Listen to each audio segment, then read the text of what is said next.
Hello everybody, my name is Mario5514 and welcome back to another Splatoon talk video. In this video we're going to be looking back at some of the previous updates in Splatoon 2's history. The game may be empty today, but we're going to be looking back to see what changes Nintendo is making during the Splatoon 2 era. If you end up enjoying the video, hit the like button, and if you end up liking the video, consider subscribing, and let's get started as we jump into version 4.3, which dropped on December 5th, 2018. And yeah, this update there's a lot to talk about in this update. Let's just start off with that.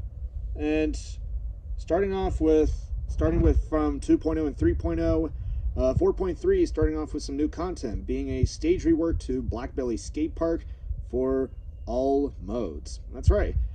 So that's a nice thing there. But I mean, Blackbelly Skate Park is still like one of the worst stages in Splatoon 2, aside from Splatoon 1. On top of that, we also have 4 new weapons getting their second kits, respectively, with the Custom Explosher having the same kit as 52 Gal with Point Sensor and Baller, Ballpoint Nouveau having Squid Beacon and Inkstorm, Blob Deco with Sprinkler and Suction Bomb Launcher, and Nautilus 79 with Suction Bomb and Inkjet. These were the final weapons that did not have a second kit or a second variation.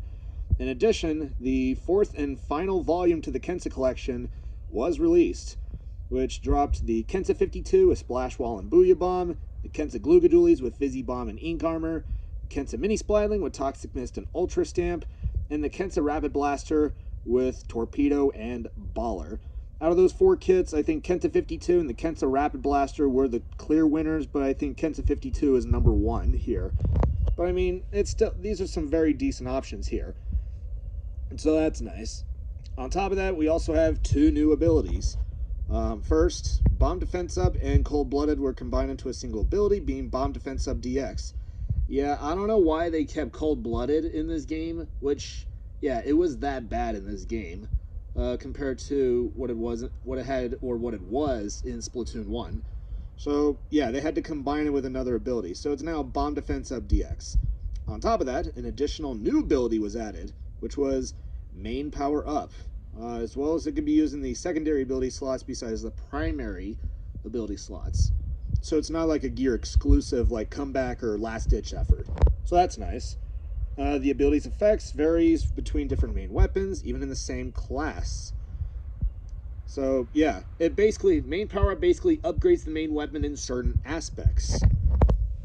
And following gear shown here, which will have Bomb Defense Up DX, and any of the non-shop gear with Bomb Defense Up or Cold Blooded would default to Bomb Defense Up DX as shown here. And on top of that, most of the gear from Splatoon 1 will have the Main Power Up gear ability, which, yeah, most of this is from Splatoon 1. Which, yeah, it will now have Main Power Up. And on top of that, we could just jump into the patch notes here. Which, yeah, similar to 4.0, there's not much to go off of here. Mini Splatling, Heavy, and Hydra were all given the same buff. Run speed is now more effective on them. For Mini Splatling, the effects of Run Speed Up have been increased from 30 to 40%, and for both Heavy and Hydra, it's been increased from 30 to 35%. So yeah, Mini Splatling got the biggest buff in terms of Run Speed Up's effects, while Heavy and Hydra got a solid buff at that. So that's nice. At least Run Speed will be more effective in smaller quantities, so that's a substantial buff to them. So we're going to start seeing them more often. I think Mini and Heavy are the clear winners. I mean, Hydra's not bad, but I mean, the weapon's only used in lower level play, so yeah, whatever. And for our regular chargers and for the splatter scopes, it also got a paint nerf. Slightly narrowed the spread of ink created by shots. So yeah, on a full charge, its full charge will basically paint less. So that's nice. Unless it also paints less regardless of charge level. It didn't really specify for what variable charge. And last up is 2 nerfs to Tent Umbrella. Decreased durability of the umbrella portion by roughly 13%. So originally, its canopy HP was at 800. This reduced it down to 700. So it made it a little easier to tank the canopy. And on top of that, damage dealt to the umbrella portion after launching it was increased by 20%. So it makes it a little easier to shred the canopy. So that's nice. It makes it, at least it has increased counterplay against it. But I mean, Tent is still a powerful option right now. Next up are the weapon changes to our sub-weapons. Autobomb. Decreased time after use for the autobomb to start walking in the direction of its target by roughly 20/60ths of a second, or 20 frames. So what that means is that the time when the sub hits the ground and then detects anyone within its detection radius, um, from that time when it hits the floor until it starts walking towards its target, that's now 20 frames faster. So that's a decent buff to Autobomb on top of what it was given previously. So that's nice. And for all of our subs, which are Ink Mine, Sprinkler, Point Sensor, and Squid Beacon, Ink Saver Sub has been made more effective. So originally, Ink Saver Sub was 35% effective on these subs. It was increased to 40%. And on top of that, Point Sensor got an extra buff where its ink consumption was reduced from 60% to 55%, matching that of Autobomb. So that's nice. So at least Point Sensor got a bonus there. So yeah, very solid buffs. We'll take them. And Fizzy Bomb also got its first nerfs too. Increased time after use before ink recovery begins by roughly 10 frames, so it'll have 10 frames more white ink, or the delay before you recover your ink will be 10 frames longer. So it's going from 60 frames to about 70. So that's a solid nerf here. And on top of that, Ink Saver Sub was made more costly, going from 35 to 30%. So that's nice. At least Fizzy Bomb got some decent nerfs, but the sub is still broken. So keep that in mind. We also have some changes to special weapons. Tent missiles. Greatly increase the effects of the special power of gear ability that increases ink coverage of missiles when they hit. So what that means is that if you're using special power up, the ink coverage of the missiles have been increased. So yeah, basically the missiles will paint more when you're equipped with special power up. So special power up in that aspect will be more effective on tent missiles. Very solid buff. We'll take it. At least it's better than nothing. But it's just whatever. Splashdown. Greatly increased damage dealt to opponent Brellas. Increased damage to opponent Brellas varies from roughly 2 to 3.2 times the previous amount, depending on the Brella, and increased damage dealt to an opponent Baller by roughly 2.5 times. Yeah, the devs are really trying to redeem or try to save or salvage Splashdown, but I mean, the special is just terrible.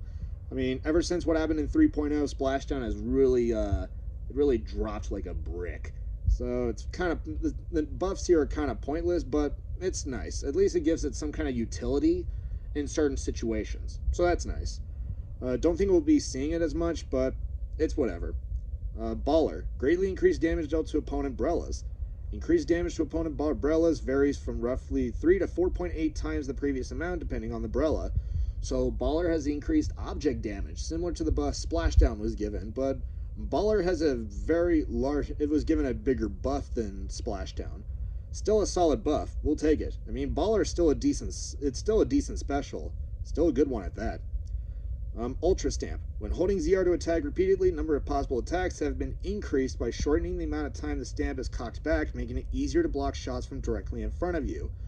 So what that means, the time it takes for when you're in rush mode, like when the hammer is cocked back before it hits the floor, in rush mode, it's now faster. I mean, Ultra Stamp became more of a bearable special, but it's still very weak. And on top of that, player movement speed and rotation speed when holding ZR to attack repeatedly has been increased.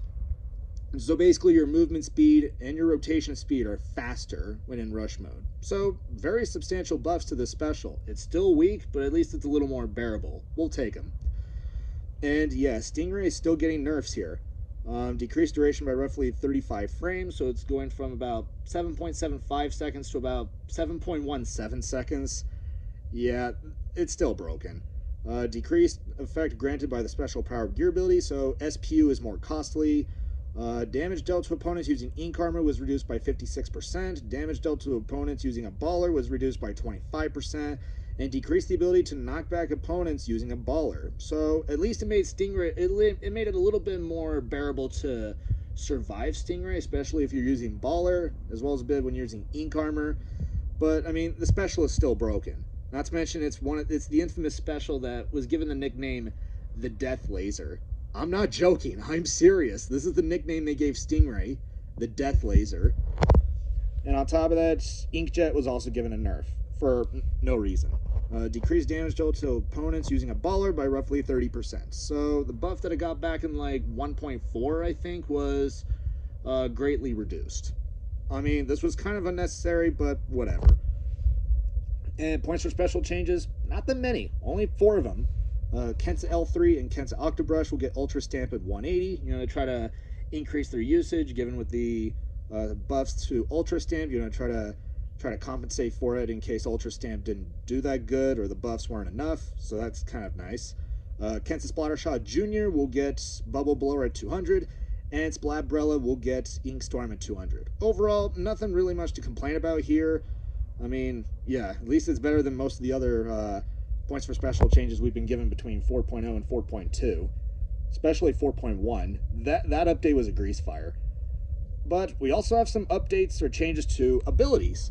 First up is Run Speed Up. Previously, Run Speed Up only gave a significant boost to speed while firing a Splatling weapon, but will now also significantly boost speed while charging a Splatling as well.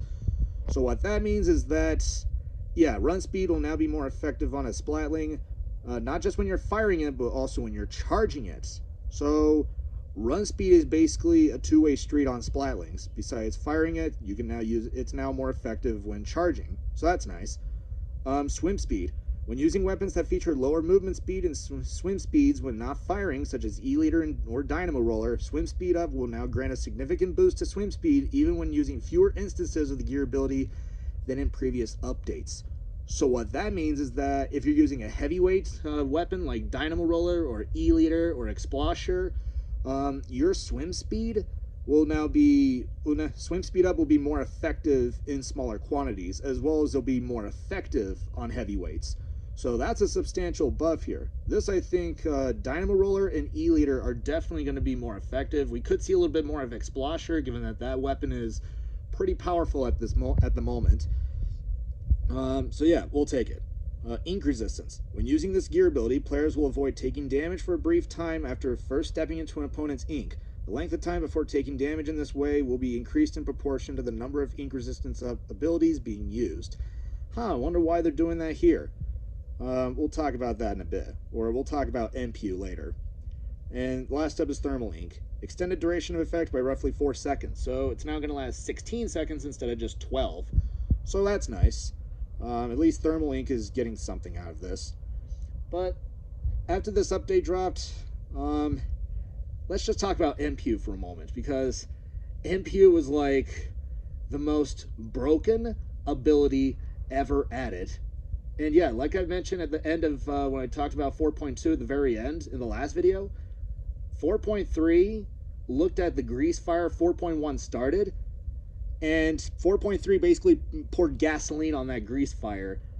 And from here on out, Splatoon 2's balance and the meta would go up in flames. And MPU did 3 of the following things that were the most prominent.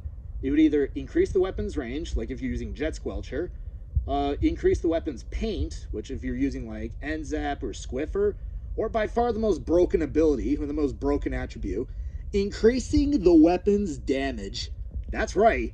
It had MPU had the component of Damage Up, which was an ability that dates back to Splatoon 1. That's right. Yeah, Damage Up basically came back once again. It never dies. So, following weapons that can deal have increased damage, which they can deal up to 99.9. Following weapons are L3, H3, Sploosh, Splash, Dualies, Dualie Squelchers, Glugas, Tetras, Hydra Splatling, Bamboo, and yeah, and even Ballpoint Splatling. Those weapons could deal up to 99.9 damage. Yes, even Splattershot Pro. Yeah, those weapons were basically broken. And MPU Damage Up, which a lot of weapons were using, a lot of MPU on a lot of weapons, they unfairly punished aggression. And it basically made going in head first, it basically was like a death sentence.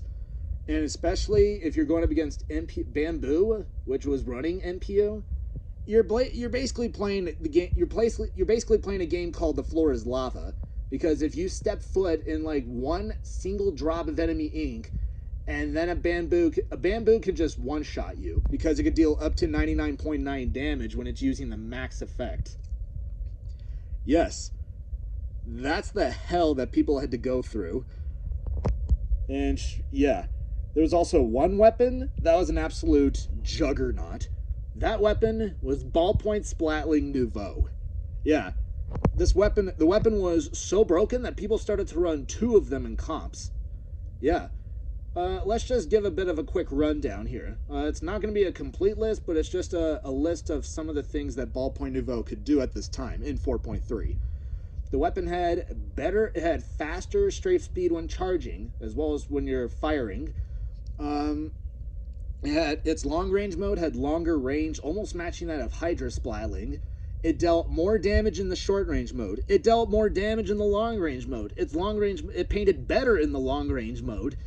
I mean, it had less jump RNG than it does today.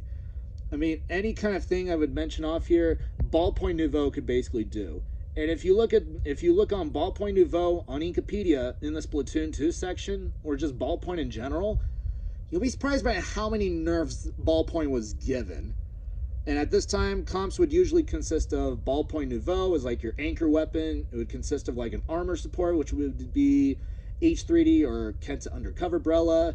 You also have a midline focused weapon such as like Kenta Sloshing Machine, or any other kind of like weapon that would use MPU, or just another Ballpoint. Yeah, the weapon was that broken that, yeah, this weapon was an absolute monster, and it was also considered one of the best weapons in Splatoon 2. Yeah, this was prior to the most infamous meta, which we'll talk about later. Yeah, I'm just going to skip all of these changes because, yeah, we're just going to jump right into the next update, which would come out a week later. Would try to fix all of that, which we're going to jump into right now.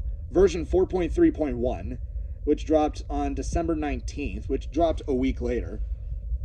Yeah, this was basically damage control, specifically for MPU, fixing main power-up.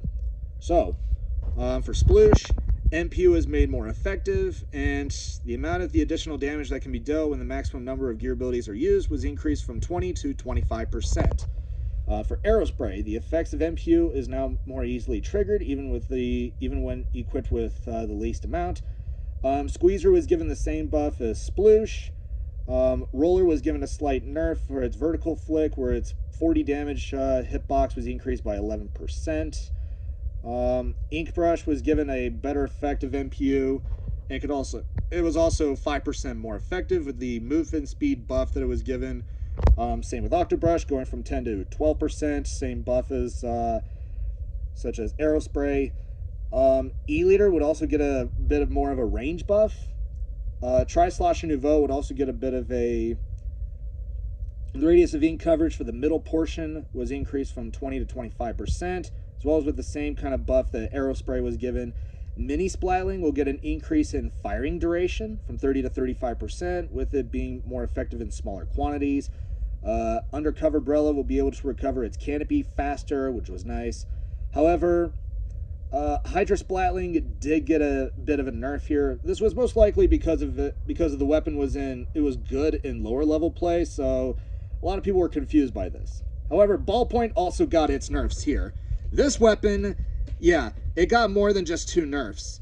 It got, not only was main power up more costly, but also run speed was made more costly.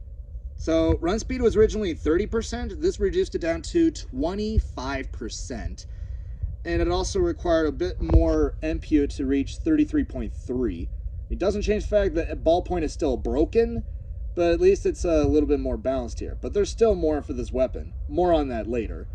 And same with Ballpoint and Hydra. Dooley's got the same nerf. MPU is made more costly. Yeah. And for our sub-weapons, Fizzy Bomb got a lot more nerfs. Radius of ink coverage from the second explosion was reduced by 15%, and for the third explosion, it was reduced by 21%. And for Torpedo, it also got its nerfs too. Ink consumption was increased from 60 to 65%, and the damage dealt from the ink explosions, basically the pellets that hit the floor when it explodes, was reduced from 18 to 12.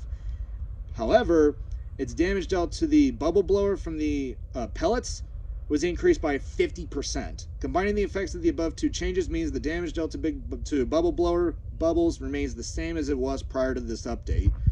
So, yeah. I guess that's okay. Whatever. And for our specials, bubble blower is the only special mentioned. Decreased the radius of which in the 250 damage radius was reduced by 8%, and the bubbles will disappear on their own 6 seconds faster. So, yeah, it doesn't change the fact the bubble blower is still broken, but at least it's a little bit more bearable to deal with. And points for special changes, pretty brief. Only 3 of them. Blob Deku will be 190 for Suction Bomb Launcher, Custom Hydra will get Ink Armor at 190, and Ballpoint Nouveau is 200 for Ink Storm. The weapon's still broken, but I mean, it's a little bit more comparable. But there's still a lot more for this weapon. More on that later. And yeah, majority of the changes, they're just bug fixes and adjustments to multiplayer, ranked battles, Salmon Run, Octo Expansion, and other unlisted changes here. And that's it. That is the video. That is 4.3 and 4.3.1, the damage control update. Thank you all for watching. If you guys like the video, be sure you subscribe, and don't forget to leave a like on the video. If you want to see more videos like this, just send a comment below. Thank you all for watching, and I will see you all next time. And until then, stay fresh.